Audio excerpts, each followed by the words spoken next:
In her eyes tonight, there's a glow tonight. They're so bright, like a light Fontainebleau tonight.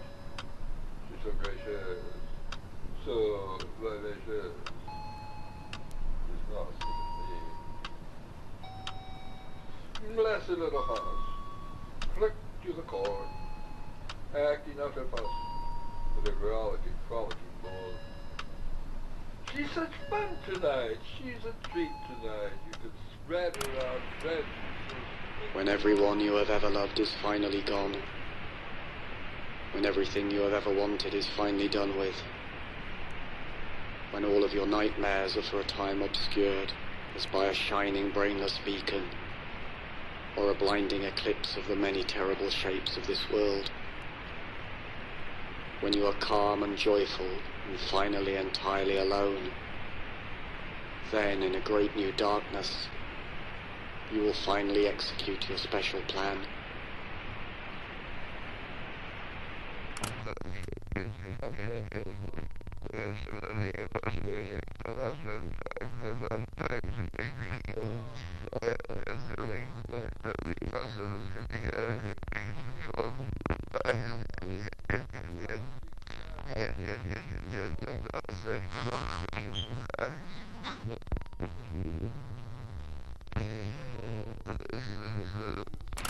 One needs to have a plan, someone said, who was turned away into the shadows, and who I had believed was sleeping or dead. Imagine, he said, all the flesh that is eaten, the teeth tearing into it, the tongue tasting its savour, and the hunger for that taste. Now take away that flesh, he said. Take away the teeth and the tongue, the taste and the hunger. Take away everything as it is. That was my plan, my own special plan for this world.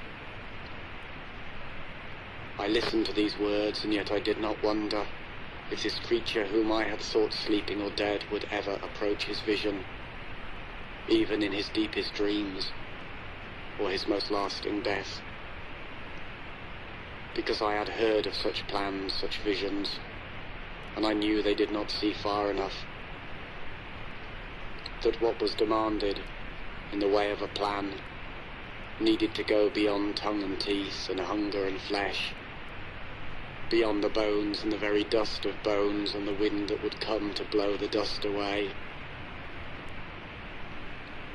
And so I began to envision a darkness that was long before the dark of night, and a strangely shining light that owed nothing to the light of day.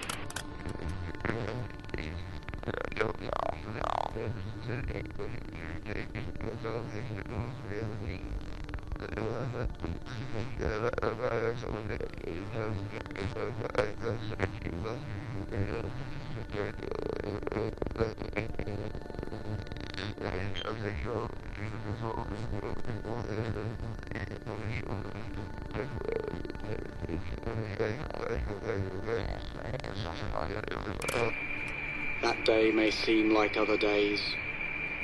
Once more we feel the tiny-legged trepidations. Once more we are mangled by a great grinding fear. But that day will have no others after. No more worlds like this will follow. Because I have a plan. A very special plan. No more worlds like this. No more days like that.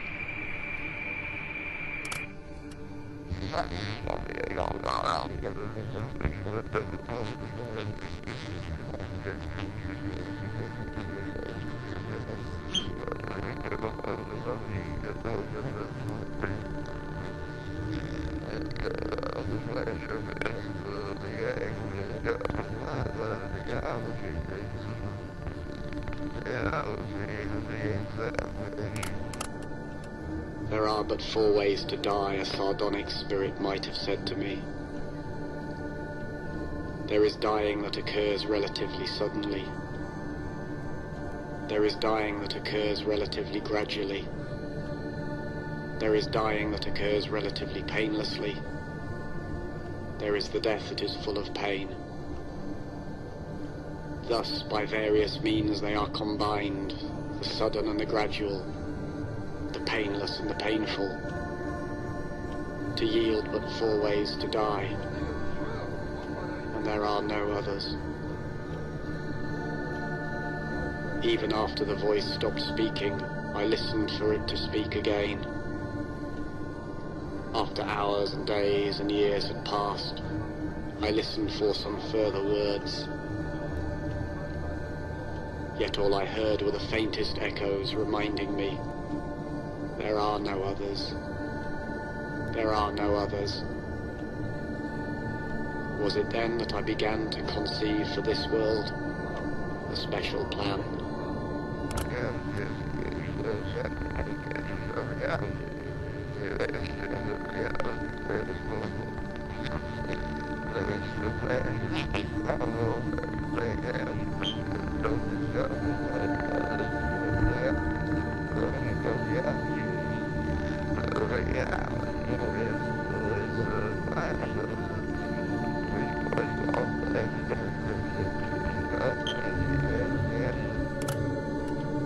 There are no means for escaping this world. It penetrates even into your sleep, and is its substance. You are caught in your own dreaming, where there is no space, and are held forever where there is no time. You can do nothing you are not told to do. There is no hope for escape from this dream that was never yours. The very words you speak are only its very words, and you talk like a traitor under its incessant torture.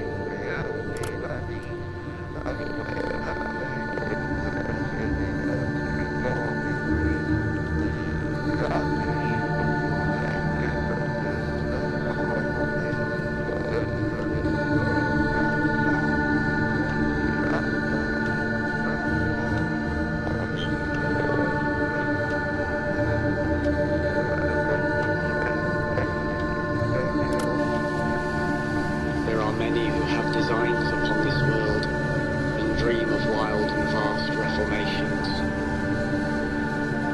I have heard them talking in their sleep of elegant mutations and cunning annihilations. I have heard them whispering in the corners of crooked houses and in the alleys and narrow back streets of this crooked, creaking universe, which they, with their new designs, made straight and sound. But each of these new and ill-conceived designs is deranged in its heart, for they see this world as if it were alone and original, and not as only one of countless others whose nightmares all proceed, like a hideous garden grown from a single seed.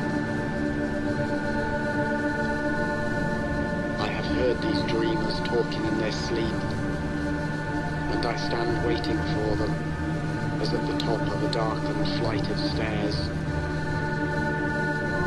They know nothing of me, and none of the secrets of my special plan, while I know every crooked, creaking step of theirs.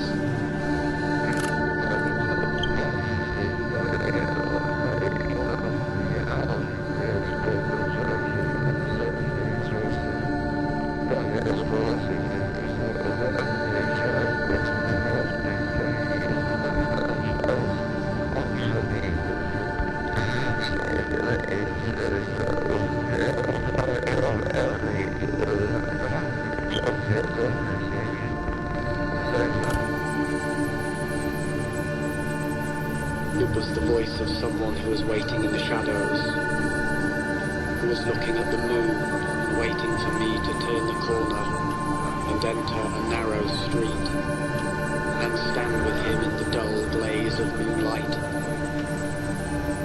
Then he said to me, he whispered, that my plan was misconceived, that my special plan for this world was a terrible mistake, because, he said, there is nothing to do, and there is nowhere to go, there is nothing to be, and there is no one to know. Your plan is a mistake, he repeated. This world is a mistake, I replied.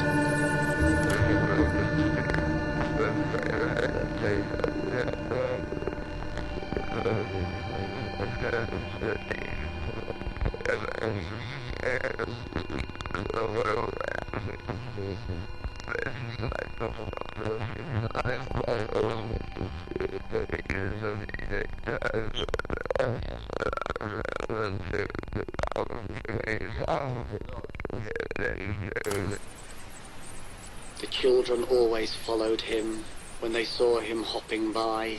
A funny walk, a funny man, a funny, funny, funny man. He made them laugh sometimes. He made them laugh, oh yes he did, he did, he did, he did, he did. Oh how he made them roll. One day he took them to a place he knew, a special place, and told them things about this world, this funny, funny, funny world, which made them laugh sometimes. He made them laugh, oh yes he did, he did, he did, he did, he did. Oh how he made them roll. Then the funny little man who made them laugh, sometimes he did, revealed to them his special plan, his very special funny plan, knowing they would understand and maybe laugh sometimes. He made them laugh, oh yes he did, he did, he did, he did, he did.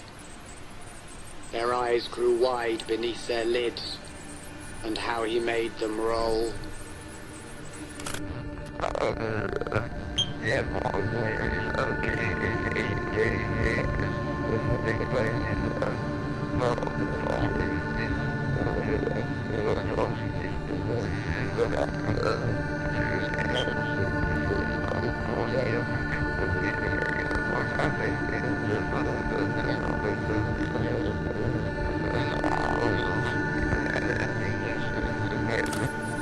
I first learned the facts from a lunatic in a dark and quiet room that smelled of stale time and space. There are no people, nothing at all like that. The human phenomenon is but the sum of densely coiled layers of illusion, each of which winds itself upon the supreme insanity that there are persons of any kind, when all there can be is mindless mirrors, laughing and screaming as they parade about in an endless dream.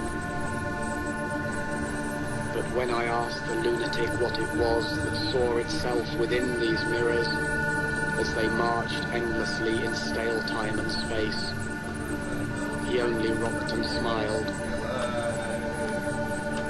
Then he laughed and screamed, and in his black and empty eyes I saw for a moment, as in a mirror, a formless shade of divinity in flight from its stale infinity of time and space and the worst of all of this world's dreams, my special plan for the laughter and the screams.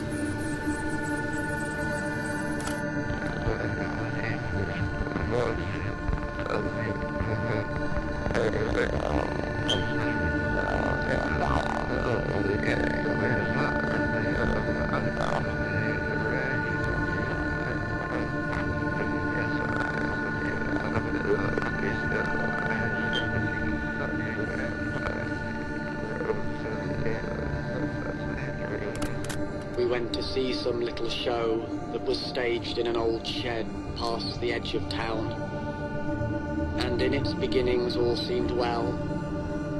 The miniature curtained stage glowed in the darkness, while those dolls bounced along on their strings before our eyes, and in its beginnings all seemed well.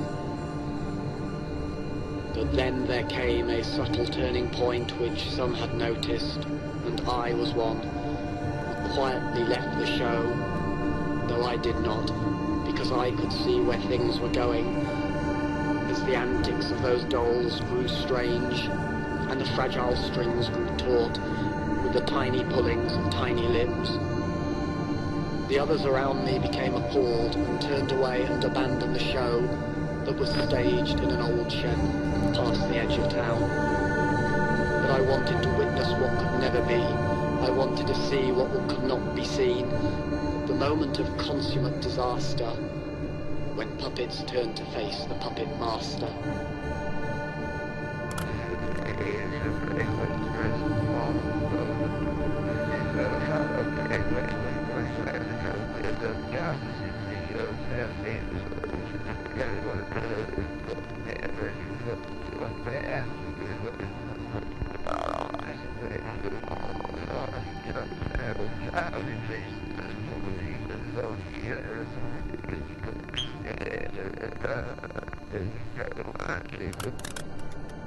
It was twilight, and I stood in the greyish haze of a vast, empty building, when the silence was enriched by a reverberant voice.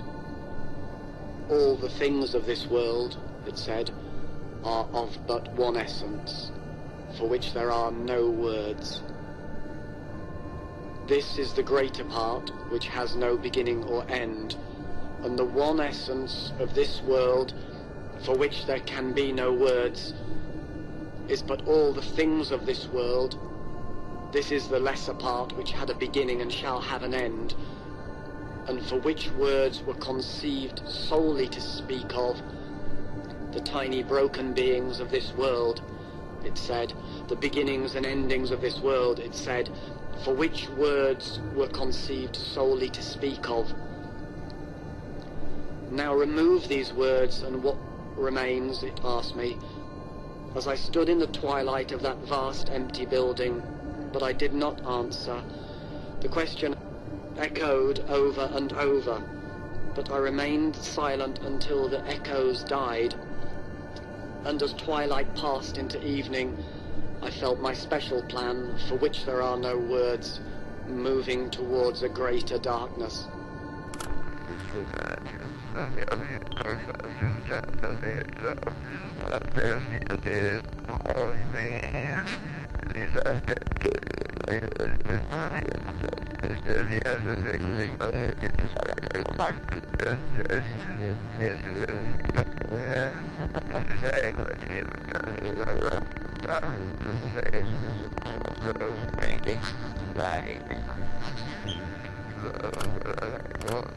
There are some who have no voices, or none that will ever speak, because the things they know about this world, and the things they feel about this world, because the thoughts that fill a brain that is a damaged brain, because the pain that fills a body that is a damaged body, exist in other worlds, countless other worlds, each of which stands alone in an infinite empty blackness for which no words have been conceived, and where no voices are able to speak. When a brain is filled only with damaged thoughts, when a damaged body is filled only with pain, and stands alone in a world surrounded by infinite empty blackness, and exists in a world for which there is no special plan.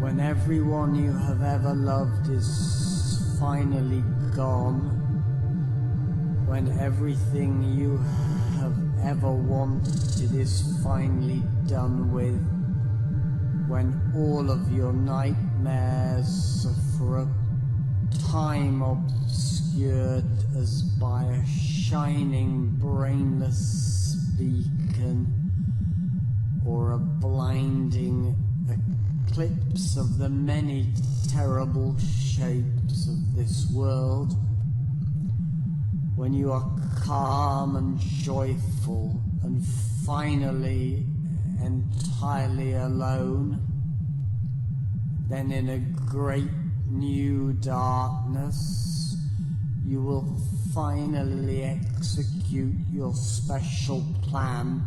When everyone you have ever loved is finally gone, when everything you have ever wanted is finally done with, when all of your nightmares for a time obscured as by a shining brainless beacon, or a blinding eclipse of the many terrible shapes of this world, when you are calm and joyful and finally entirely alone,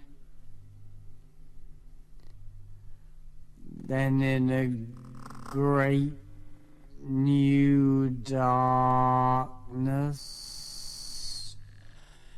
you will finally execute your special plan.